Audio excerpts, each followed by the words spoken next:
So, most of the seminars this weekend have not been directly on parkour, but we're here because of parkour. And part of that is because I feel like a lot of these things that we've been talking about, how to deal with injuries, how to develop mobility, how to do strength and conditioning, are really necessary parts of the parkour community. A lot of guys in the parkour community know how to do a vault. They don't know how to program or how to do a proper deadlift. They don't know how to stay safe. They don't know how to develop biomechanics. And all of those things connect to how you perform parkour. And all of those things are integral to surviving in the long run in parkour. But I want you guys to leave with an understanding that all of those things are connected to parkour. They're not just completely different. When Charlie was talking about how we approach bodyweight training, a lot of those same concepts apply to how we can approach parkour training. When Rennie's talking about strength training, a lot of those same concepts apply to how we approach parkour training. And what I want people to do is I want you guys to go and study the fitness world, the track and field, gymnastics, all these people who have looked at how to get bodies to perform at the highest levels, and take those methods and see how you can apply them to parkour. That's where we start programming parkour in a progressive way. I believe that parkour has the capacity to be one of the most powerful tools for developing the human body. Because parkour reflects what our bodies are supposed to do. I come from an evolutionary biology and anthropology background as a student, and it's something that I've always kind of kept up on. And one of the models that I like to think of is of play as the means by which animals develop the skills that help them survive in their evolved niche, right? So if you watch a puppy play, a puppy is going to chase things. It's going to grab onto things and pull them with its teeth. It wants to play tug of war. It wants to wrestle, right? What is it that wolves, which are the ancestors of dogs, how do they make their living in the world? They chase animals down. They grab them with their teeth. They pull them to the ground. They hold them there, and they eat them. Right? If you watch a kitten play, what does a kitten do? A kitten stalks things, right? It pounces on things. It grabs them with its feet. It kicks them with its back hind legs. And it bites on them a lot, right? That's because that's how a cat kills its prey. Well, what happens when you watch children play? What happens if you remember back to your own childhood? Do you remember doing parkour-like stuff? Right? How many of you have thought to yourself, I wish I had never stopped doing parkour when I was a kid? Raise your hand. Okay? Frosty's like, I didn't ever stop. That's why he's so awesome, right? There we go. But this is our evolved play behavior. It's not the only play behavior, right? Kids like to build forts and they like to fight. They like to do combat, and I think that's important too. But I think that this is a huge piece of it. Probably the biggest piece of it is learning to control your own body through space. That's what parkour is about. So if we develop the science of that, if we really dedicatedly find out how we can expand the human ability to move through space, to move over obstacles, we're going to create athletes who will be amazing, right? And that's what I want to see. And I want people to take a serious approach, a methodical approach, but at the same time, don't forget to be playful. Does that make sense? Okay, so I want you guys to just get a little bit of that understanding from the physical fitness world. So, how do we adapt to exercise? How do you get better at parkour? Right? If you come in one day and you can do an 8-foot broad jump, what makes you better? Right? It's the same thing that makes you better at doing the planche. Progressive overload. Right? You want to? Where's Corey? There we go, Corey. You will not be able to understand my handwriting, so I'm just going to use her as my assistant. Okay, progressive overload. Put it up there, right? When you're a novice in parkour and you went out and you did a bunch of jumps, what did you feel like afterwards? Awesome. Did anybody feel thrashed? Right? You remember how their quads just destroyed afterwards? The day after your first jam. The day after your first jam, how did you feel? Did you not want to sit down on the toilet? We're like, can't they have toilets that are flat? Yeah, bars attached. Okay? So parkour has the capacity to demand a lot of us. There's a model of physical fitness which is basically strength, agility, coordination, accuracy, balance, precision, endurance, stamina, flexibility, and I always forget the 10th one. Can anyone tell me the 10th one? Did I say power and speed? Anyways, that's most of them. Do you guys think those are all required to do parkour? Right? So if we know that parkour demands those physical capacities, then we can find ways to progressively demand more of our body in those capacities through training parkour. Does that make sense? Now, I don't think that parkour is the optimal means to demand the development of certain qualities. Right? You could focus on getting stronger by jumping up on a wall that's really high, and you have to put your foot super high and then standing up on it. That's a parkour movement, and it's going to get deep hip strength. It's going to get some of the effects that you get from a squat, but it's not as easily progressively loadable or as easy to understand as just doing squats in the gym. But there's a lot of things that doing any sort of outside training is not necessary, because we can do that in parkour just as well.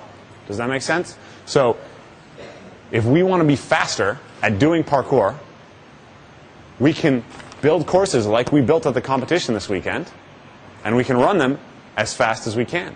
And that's going to be the fastest way for us to get better at getting fast in parkour. We had an interesting experiment recently. Yeah. Have you ever laid out, so you take those, I don't know if you had 7 things, right? Speed, strength, agility?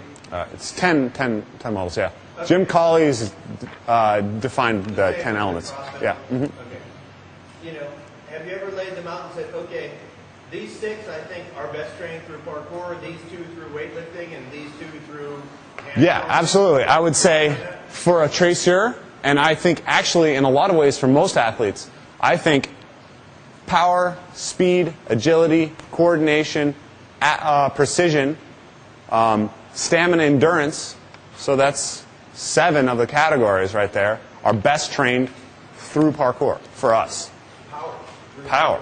Power is rate of force development, right? Okay. What is the traditional means by which power is generally trained in the sports community, the fitness community? There's 2 primary methods. There's plyometrics and Olympic lifting, or speed lifting, right? You can do jump squats. You can do lifts that are loaded to a certain degree. Okay, so which one of those maps to parkour really easily? Plyometrics. Parkour can be seen as a plyometric method of developing physical capacity. We do a lot of jumps and landings, and it develops reactive strength. So we see a lot of traceurs, guys who are naturally talented, have really high reactive ability, right? So they may not be that strong when we put them on a squat, but their ability to translate that squat into force in jumping is really tremendous.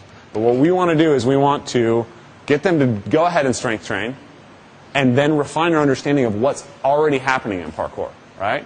If we know that parkour does help guys learn to have really high reactive ability, how can we understand better how to stimulate that reactive ability, right? I think plyometric methods, I don't think tracers should do plyometrics, right?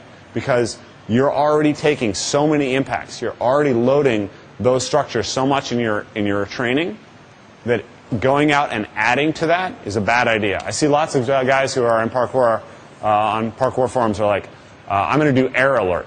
Air Alert's a plyometric program, right? And it doesn't work, right? Because you're already doing that.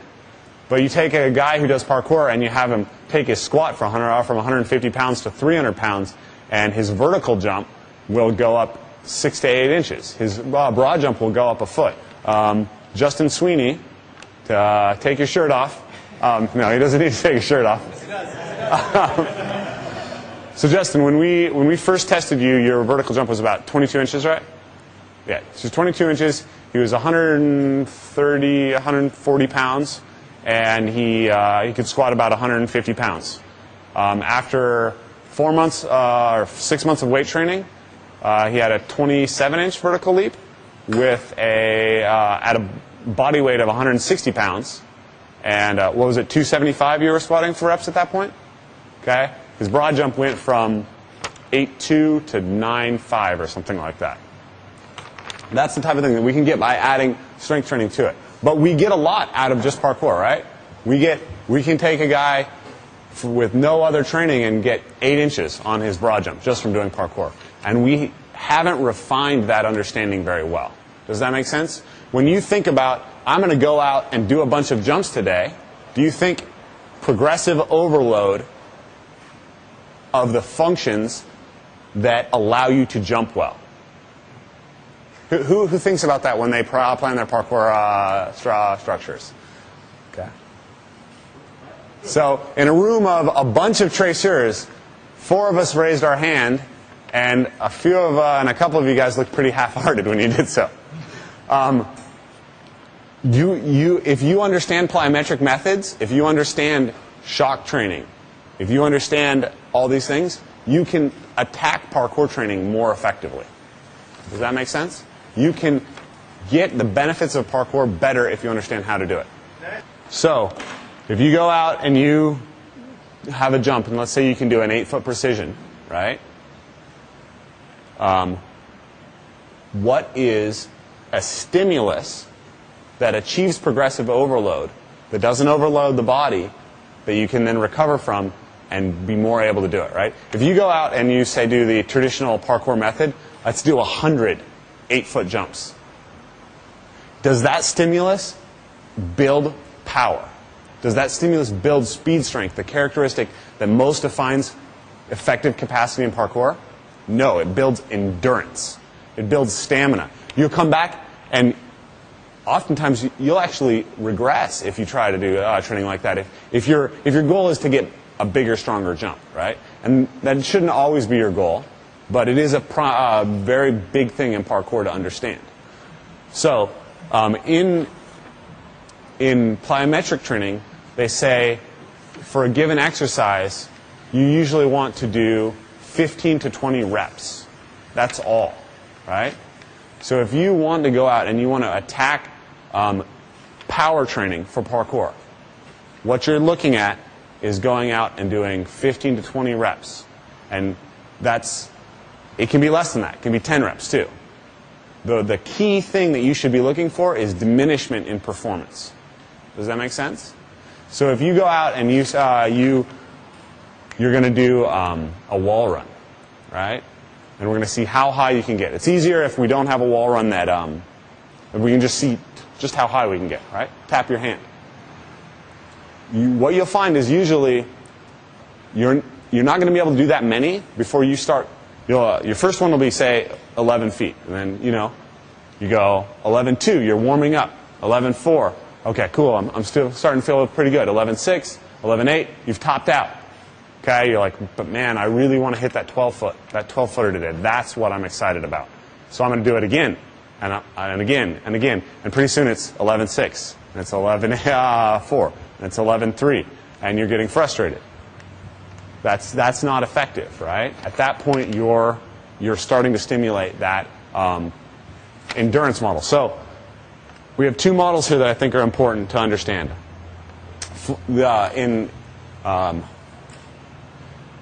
In Charlie's talk, you talked about Zatsiorsky's book, Science and Practice of Strength Training, right? He talks about parametric relationships, right? That means that these 2 variables have to oppose each other, right? You cannot have optimal, like the highest level of force and the highest level of velocity. Does that make sense? So, when a baseball pitcher throws a 95-mile-an-hour fastball, that's high velocity. That's on this end of the curve. When Andy Bolton deadlifts 1,000 pounds, that's on this end of the curve. The 2 never meet, right? Nobody will ever pull a deadlift of 1,000 pounds at 96 miles per hour. Right? Nobody will ever pick up a 1,000-pound baseball and throw it 96 miles per hour. So what we need to understand about this is we operate here on the curve in what's called the speed strength range, right? We're not actually out here in the pure speed range most of the time. The pure speed range relies tremendously on fascia and ligaments and tendons. It relies on the reactive capacity of the body. It relies on these whipping mechanics. Force relies on muscle. Your tendons can't do a lot to help you. You don't get a tremendous amount of stretch response when you're doing a really heavy deadlift. The point is just that we're relying on different structures, right? And we need to make both of these structures strong. And one of the interesting models, and this is why you see a lot of jack sprinters these days, is that what we tend to find is that high force maneuvers transfer better to high velocity maneuvers than vice versa. What we're looking for is movements that have a big bang for their buck. Does that make sense? So, if you take a ping pong player, ping pong is all about pure speed, right? Table tennis players, pure speed. Those guys move really, really fast. They're small and they're not that strong. If you ask them to do heavy deadlifts, you're not going to see a big response from them. But when we're in this range here, what we see is that you do a deadlift, you do a bunch of deadlifts, we find that you respond better here. Does that make sense? What we want to do is we want to move this whole curve over this way, right? We want to be able to express more velocity and more force. So what we find is that we get a more potent stimulus that tends to respond better by moving the force side of the curve as opposed to the velocity side of the curve. So that's just an important thing to understand. The next thing we're going to talk about that I wanted to touch on this is intensity and duration. 10,000-pound deadlift, marathon. You can't lift a 1,000-pound deadlift 1,000 times, right? And again, the interesting thing is that we see that this side of the curve moves the whole curve over better than this side. Does that make sense? So, and the reason is if we think of intensity as percentage of 1 rep max. Are you guys familiar with this model? Right? So if you're lifting, if you can squat 1,000 pounds, then 800 pounds is 80% of your 1 rep max. If you can squat, 100 pounds, 80 pounds is 80%. So when we change the percent of your 1 rep max that a given movement represents, we change the relative effort for everything out on the curve there, right? So if we can move this up, and all of a sudden we can lift, if we went from 200 pounds to 300 pounds on our squat, or 400 pounds on our squat, then when we try to lift our own body, when we try to jump, we're lifting a lower load relative to our maximum potential, and therefore it's less fatiguing. It's less fatiguing to lift 50% of your max than 80% of your max. Is that clear? Now, at a certain point, the parametric relationship here becomes more of a problem. It becomes harder to affect this area of the curve with this area, or vice versa. And in fact, you start seeing the curve want to shift one way or the other. So, if you are an elite level marathon runner, you will have difficulty maintaining the strength end of your curve, the intensity end of your curve. If you are an elite level power lifter, you will have difficulty maintaining endurance, right? A lot of elite level power lifters have trouble walking up stairs because they get fatigued, right? It's not a very big percentage of their 1 rep max, but their body is so tuned to developing potential intensity that it's lost its capacity to really deal with duration, if that makes sense. So,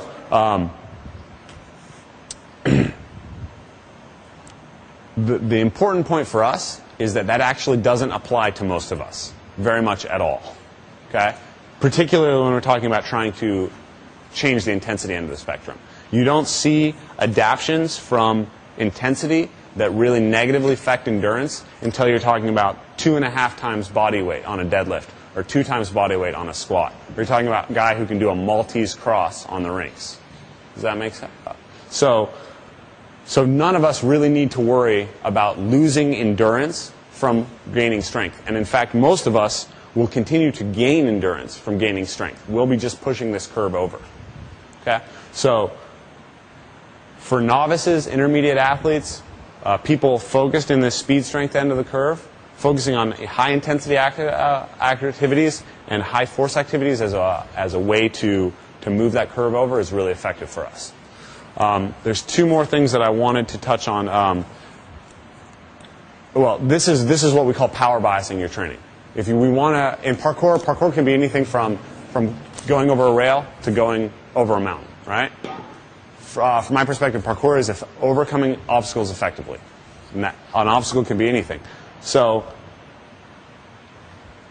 the duration of Mount Everest is high, right? The relative intensity of a given movement going up Mount Everest is not nearly as high as running a 100-meter sprint or jumping over a high rail. So the question we are always having to ask is, how do we best move the whole curve over, because we could be anywhere in that curve. Does that make sense? I keep saying that. I'm going to try to use a different phrase here. Power bias your training. The second model that I want you guys to think about in approaching parkour training is skill bias. So we talked about this earlier. If you take an elite level gymnast and you take him into and you ask him to power lift, he's going to perform much closer to the standard of a power lifter than the power lifter is going to perform to the standard of the gymnast. Okay? Being able to do a planche means that you have sufficient strength in your shoulders to express a high level of force pushing a bench, pushing a simple object away from you. Being able to push a simple object away from you does not indicate that you have mastered the control of your entire nervous system, all of your movements, all of your motor units, all of the core to be able to do a planche. If you take someone who has a 500-pound bench press, they will be very slightly ahead of the average person possibly in learning how to do a planche, but not much. But if you take somebody who can do a planche, they're going to be much, much closer to expressing an elite level of strength with a simpler object. So that's what I think in parkour of it as complexity bias. We want to do things that are more complex, and that's why when I talk about parkour athletes eventually being some of the best athletes you see on the planet, it's why, because we are always looking for more complex challenges, right? We're trying to find a new route that is really difficult, and it's teaching our nervous system to deal with problems. It's teaching us to coordinate ourselves in a broad variety of ways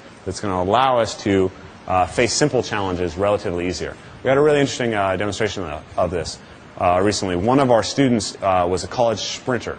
He ran an 11-second 100, which is fast. It's not super fast, but it's fast. So we were doing sprints across the gym, and we were testing the different athletes in the class. And he was blowing everybody away when we just did a simple sprint. We added 1 box, and he went from far ahead of everybody to in the middle of the pack in that class. We added 2 boxes to the situation, and he was now the last person in class to finish it. So Was this a new student? he was relatively new to that level of class. So he had a capacity to do something simple extremely well, but when we added the complexity level, he fell off tremendously. If Usain Bolt had been running our obstacle course competition on Friday, he probably wouldn't have finished the first course, right? So we want to bias our training towards complexity. So if we think about parkour, we can essentially break it down into training that develops skill, right? Training that develops physical attributes, and training that develops mental attributes. Corey, do you want to write those up? Thank you. So it's a complex thing to break down, right? If we want to develop skill, maybe we go out and do that precision jump 100 times, because skill is developed primarily through practice, right? So if the precision jump has a lot of technical difficulty to it, then doing 100 can be a very useful thing. If it's simply a standing broad jump, doing 100 isn't going to give us a lot of benefit. But doing 10 to 20, focusing on power, focusing on quality of repetition, and trying to progressively overload the system so that we do bigger ones, that's going to give us the types of benefits that we want to see. That's going to give us progressive overload for that attribute. And then the other characteristic that is really important that I didn't touch on that much the last year that we did this is mental, right? So let's say we've taken a guy and he can do a rail precision that's 3 feet off the ground, that's slanted, it's weird, it requires a lot of skill. He's jumping from a weird position. You know, it took him a long time to get there. He did 100 of them. It was great. Okay, take the same guy and we have him do broad jumps in the gym, and we have him do 20-foot contacts every time. We do it twice a week. We see steady improvements. Now the guy can do a 10-foot broad jump. So this guy seems like a real wonderful athlete. Now we put that jump 10 feet off the ground, and it's a completely different story, right? We put that jump in a tree. It's a completely different story. The first time Tyson and I, Mark did a jump today that Tyson and I did a few years ago. It was the first time we'd ever done a jump between two tree branches, and it scared the crap out of us. And it was easy. It was really easy. It's not a huge jump.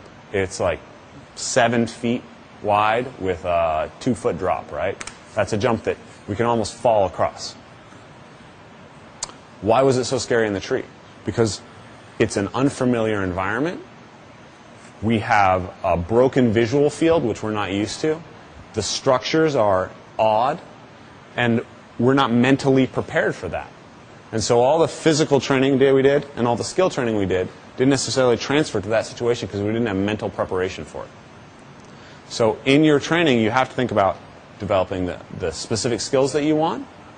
You have to think about developing the physical qualities that you want, and you have to think about developing the mental qualities.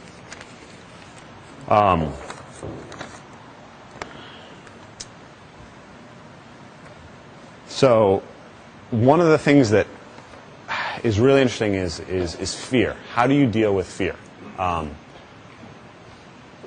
Who's been afraid when they're doing parkour? Everybody, right? Everybody. I don't think we'd do it if it didn't make us afraid, because that's where we have this potential to overcome something. That's what becomes so inspiring. When you get that rush after you've done a jump, I really think that in some ways that's the heart of parkour, because one of the models I like for parkour is it's developing the ability to overcome obstacles effectively. But I think the inverse is equally true. It's developing yourself through overcoming obstacles. And we feel a tremendous amount of development of self through overcoming an obstacle. In mountaineering, they say, it's not what the man does to the mountain, it's what the mountain does to the man. And that's what we're trying to get out of parkour, too. So the mental side is one that I think is harder to translate, and it's a lot harder to teach. Right? We do a class in our program called, it's the fear class, right? We try to find something that is fearful for the students and help them overcome it. And that is much more difficult than teaching them how to do a Kong. Right? If I teach them how to do a Kong, I say, you're going to do this drill, you're going to do this drill. When your body is in this position, I know that you have the physical ability to move on to the next level. When we look at a jump, I can tell to some degree based on their posture if that person's afraid or if that person is moving through the fear to the point that they can make the jump, and I can cue them, but I never know 100% what's in their head. And I don't know necessarily how they deal with fear in such a way as to overcome it. My own process of dealing with fear isn't necessarily verbal. It's intuitive. It's inside me. And so trying to externalize it and give it to somebody else is a real problem. And what's scary is dangerous. We get hurt a lot of the time because we're afraid, right? How many times have you looked at a jump, gone for it, and hesitated after you took off and found yourself halfway there? Flips are a great one. You know, you go up to do a back tuck and you decide halfway up that you weren't really going to do a back tuck, but it's a little too late and you come down on your head. Okay. I'm actually interested. I think we should open a little conversation here at the end of the presentation on what are the tools that you use to overcome fear, and what are the tools that you think you can translate to someone else. How would you teach someone to deal with fear? One of the things that I know that the Yamakaze did was that they would climb on something high and they would just hang out there, right? They would play guitar, they would eat sandwiches, they'd chill, because it took the mind time to adapt to being in that circumstance of being at height. And we always discourage beginners from playing at height because that's where the potential for death comes in parkour. Parkour is really quite safe outside of dealing with heights. But there's also now that potential for growth. If parkour is about overcoming fear, there's a potential for growth in the situations that are most fear-inducing, which are potentially dangerous, right? At some point in your training, I think you have to step up and you have to put yourself in the situation of overcoming those fears, of dealing with the jumps that are really scary, that really have consequences. There's a couple other things that I think are really important mentally in parkour, aside from dealing with fear. We have to be creative, right? How many times have you heard someone say, "Oh, man, I wish I had an area like this. There's nowhere to train where I live."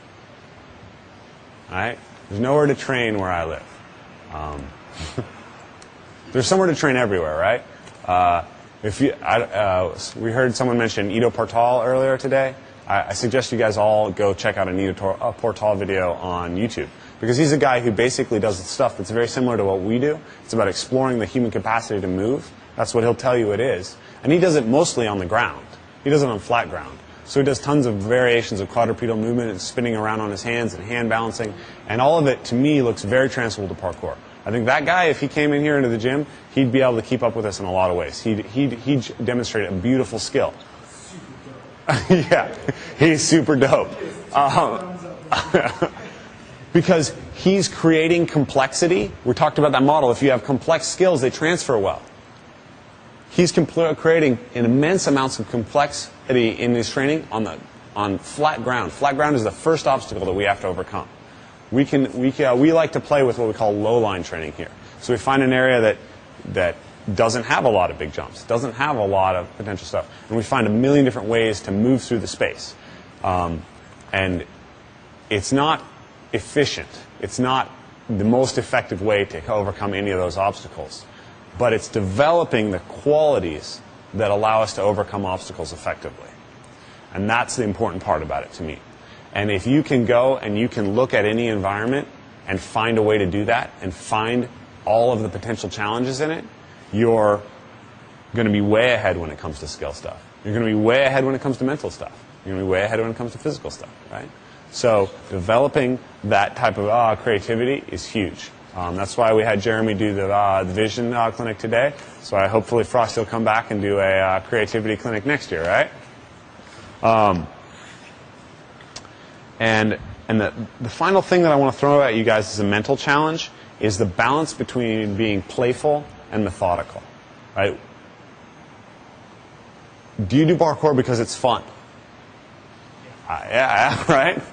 So if I come at you and I say, okay, well, I'm going to make you the best parkour athlete on the planet, and it's going to be like this. You're going to do 20-foot context of wall passes, 3 days a week. You're going to do 20 tic-tacs 3 days a week. You're going to do this type of, you're going to do kongs like this. You're going to do this. And it's going to be strict and structured all the time. Do you think that'd be fun? No, it's not. I've done that to myself to a degree. I like methodical things. I like studying fitness and trying to find a way to challenge myself. And so I've written myself really complex and intricate, directed ways of training. And I burn out on it. It's boring. So we have to be playful, because that's the heart of it. We talked about it in the beginning.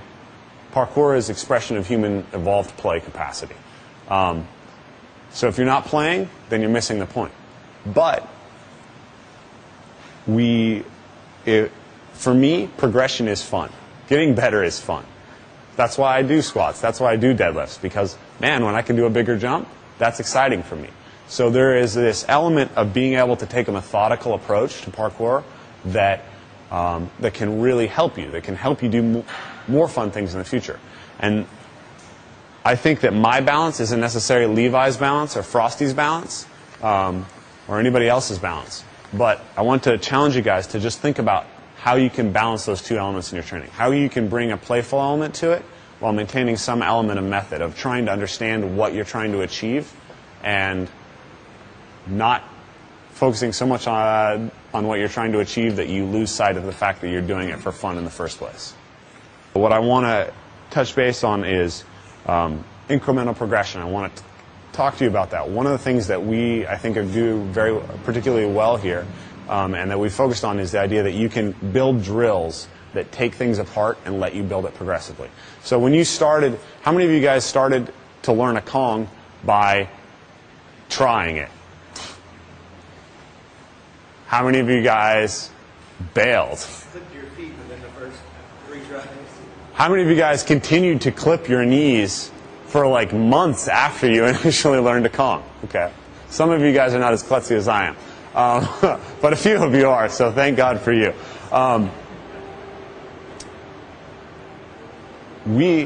That's not the best way to do it, right? We can teach people how to do a vault on the ground and build up. We can teach people pieces of the mechanics and build up. So, is there anyone here who has difficulty with Kongs, who hasn't or can't do them? No, we're all advanced at this point. That's what I figured. So we'll go ahead and just demonstrate that. Tyson, will you jump up and demonstrate for me? So Tyson's just going to take you really quickly through our Kong progression. So the first drill is about being able to dive onto your hands and control body position with your hips over your shoulders. There we go. He can dive onto his hands. He controls his hips over his shoulders. Okay? Now he's going to turn back, and what he's going to think about is being able to get his feet to pass where his hands were. And the cue that we give is push up off your hands, pull back with your hands. Okay? That allows your body to get height. There we go. Okay? Throw us that mat, will you, Taylor?